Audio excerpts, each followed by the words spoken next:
pour l'exercice 45. Donc, j'ai déjà reproduit la figure à main levée qui va nous aider.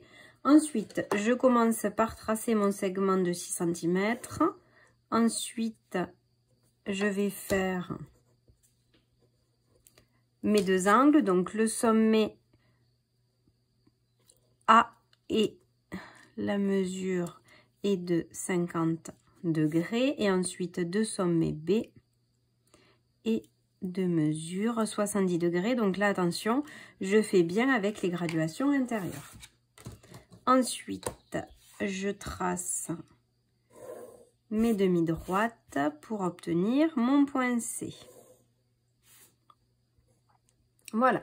Ensuite, je dois tracer le symétrique du point A par rapport à la droite BC.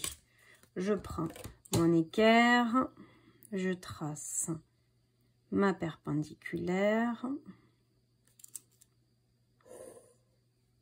Ensuite, je prolonge. Je prends le compas. Je pique. Hop. Donc là, j'obtiens le point A'. Ensuite, je dois faire la même chose. Je dois tracer le symétrique du point C par rapport à la droite AB.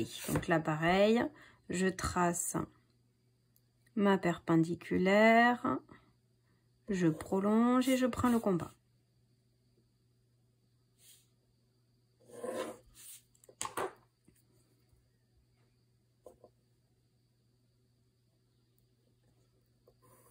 J'obtiens le point C'. Ensuite, on me demande quelle est la longueur du segment BA'. Donc, la longueur de ce segment-là. Et ensuite, on me demande quelle est la mesure de l'angle ABC'. Donc, pour s'intéresser à la longueur du segment A', B qui mesure 6 cm. Donc, la rédaction, comme les segments AB et A'B sont symétriques par rapport à la droite BC, alors ils sont de même longueur. Ça, c'est une propriété de conservation de la symétrie axiale. Donc, AB, je vous rappelle, sans crochet, A' est égal au segment, à la longueur du segment A'B, qui est égal à 6 cm. Pour la mesure de l'angle ABC'. Donc, pareil, j'utilise la phrase, donc cette fois-ci comme les angles.